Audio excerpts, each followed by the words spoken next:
On today's throwback, we're having a look at the Palisades Resident Evil Nemesis. Go back and have a look at this figure because personally, I've always had a soft spot when it came to the Nemesis. Not sure what it is, but there's just something about this particular character that I just absolutely have always loved. If you remember the initial review that Spot had a look at with this particular figure, let's move some of the accessories out of the way. The funny story, not haha funny I suppose, but the funny story tied in with this particular figure is if you know how much this figure goes for, and it is ridiculous. You go online to find, maybe not right now, but after this video, go online, go to eBay, or some aftermarket, source for sellers, and do a search on Resident Evil Nemesis figure and see what he goes for. I have seen this figure go as far up as about $420. No fooling. I don't know if somebody actually managed to sell him for that, but I've seen him go for ridiculous amounts. Now, segue back. Spot was at a flea market right around the time that I did the initial review of this guy. I was at a flea market, and a guy was selling a whole bunch of Resident Evil figures. And I wish at the time that I bought this figure, I had more money because I would have bought all of them. Needless to say, this guy had Resident Evil Nemesis, which you see right here in front of you. I had to actually go like this for a little bit, just to kind of look at it a couple of times. He was selling this figure, sealed, brand new, for $25. $25. Now keep in mind, at the time, that this figure still would have been on eBay for probably about $200-300. I saw this guy for $25. And the funny thing is I actually tried to haggle him down. I said, would you take 20 for him? And he's like, well, to be honest, no. But if you I'll give you all the figures for 60. And sadly, I didn't have the money at the time. I should have bought all of them. But I ended up walking away with Nemesis here for $25, brand new. The thing is with this particular figure, let's bring up the camera and let's zoom in. The thing about this particular Nemesis is it's the variant. What is the difference between the variant and the regular edition is strictly the mouth. That is the only difference. The original version, or the regular version of Nemesis here, has the closed mouth. Basically, you just see his teeth. I kind of like that Nemesis just a little bit more. The variant here, as you can see, has him more screaming. He's got his mouth open there. It's still a cool look, don't get me wrong, but I think I kind of prefer the closed mouth more so. Enough for me to spend $300 to get a regular version of him? Absolutely not. I love Nemesis, but I don't love him that much. The figure, though, is very cool, very imposing, as he is a tall figure. I would say he's probably, I would say he's probably almost about 7 inches in height. He does have the kind of, I don't know what you would consider this. It's almost like a bondage kind of long, I don't even know what you would call this. Like it's almost like, I don't want to say dress, but he's got this long kind of wrapped, strapped, and kind of like a leather cloak, I guess is what I want to use. Maybe I don't want to use that, I don't know. But it's a shinier plastic. It's almost a more rubbery plastic as well than the rest of the body here. And like in the game, he's got the one opened visible shoulder where you can see the tubes that are going in and out through his flesh. The face itself also has some tubes running into the neck area, which carries over to the back of the figure as well.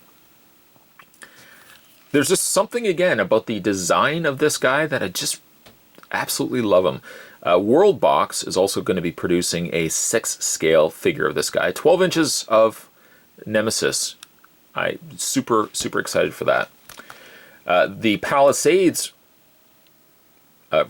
Nemesis here, hopefully he was going to stand here for me, does come with some accessories. He would have come with a Resident Evil brick wall display stand. Comes with 2 pegs for standing him. Although he seems to stand pretty good on his own, the display stand kind of just is the icing on the cake for a figure this cool. Other accessories, he comes with... Now, I took this off.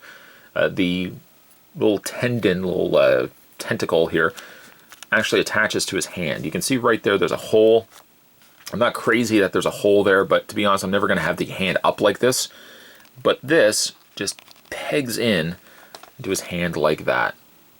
And it is wireframed, so you can manipulate it. You can, you know, bend it, twist it really around. If you have another Resident Evil figure, that'd be kind of cool. But I just for the fact that it just was sticking out, I just opted to remove it. And it's just a ball joint. I just popped it off. There's nothing really involved for that. The other accessory that comes with Nemesis here is his kind of rocket launcher bazooka. I don't even know if people actually refer to bazookas anymore. I don't even think, when was the last time I heard bazooka other than G.I. Joe? They usually just call it rocket launchers or whatnot. It basically goes all the way through. As you can see there, it goes right through. There's no projectile or anything like that, but that's okay. It only fits in one of his hands. And it can be problematic to get it into his hand. In fact, I don't know if I'm going to be able to do this on the actual video.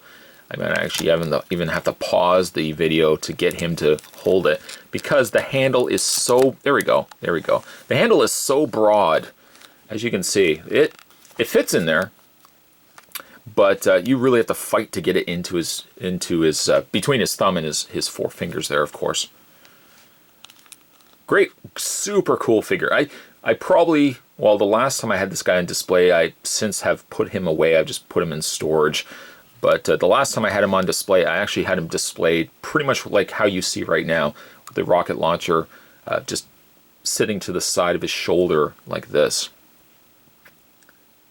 Very good look, though. Let's go ahead and try to remove it again. It's so problematic. It even has scraped off some of the paint just by forcing. You can see how broad that handle is. Just, it's too big. But at least it fits in his hand. It doesn't sit loose and it doesn't flop around. In the way of his articulation, Nemesis does have the rotation in the head. Does move up and down slightly, more so just left and right. The shoulders, ooh, that wasn't a good sound. The shoulders click out, really clicks out. That's probably because it was hitting the top of his shoulder area there. Moves out, forward and back. He does also have a bend in the elbow. Which also, there's a little pivot point right at the top there that moves the arm. And he has a rotation in the hand. It's funny because this figure you would think has a lot less posability, but surprisingly it does. It does still have a good amount. The only where it's limited is basically this whole area here. It's just all just one solid piece.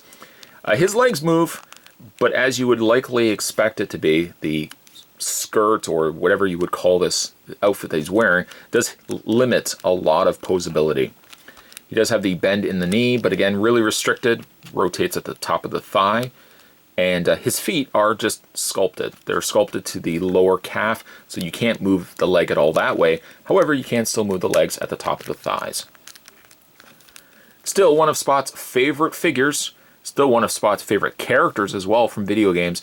Nemesis, as well as Pyramid Head from Silent Hill, are my two favorite horror baddie video game characters. I will be super stoked to hopefully pick up the World Box release of the 6th scale 12-inch. I think he's going to be a little taller than 12 inches.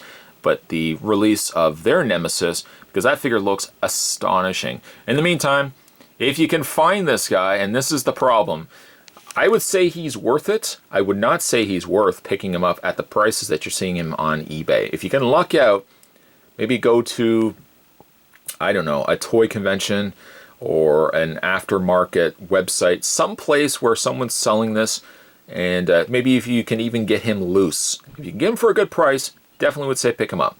If you can only find him for a super, super expensive price, I would say hold off. He's not worth $300, but he's definitely worth, you know, a $20 to even like $60 figure if you can get this guy for that. Today's throwback, we were looking at the Palisades Resident Evil Nemesis. Stay tuned, guys. Spot's going to have more throwbacks and other videos heading your way. Thanks for watching. I'll see you next time. Star.